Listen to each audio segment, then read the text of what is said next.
Hello mga kachimba. Bala nito ngayon sa mulberry ko na puno. Ngayon tatanggalan natin ito ng dahon. Nagawa ko kasi tatanggalan ko ng dahon. Nakakita ako sa YouTube nito. Natanggal nila ng dahon para dumami yung bunga. Napakataas na nga niya. Oh. Diba? Tapos may mga bunga pa dito.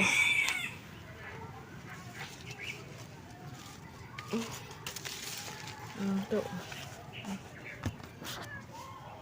Hindi pa na siya.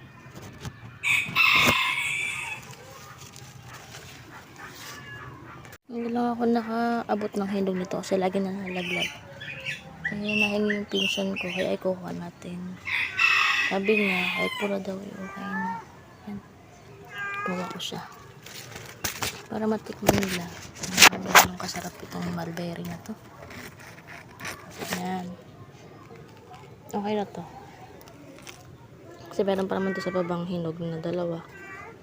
Ito bibigay ko sa kanya.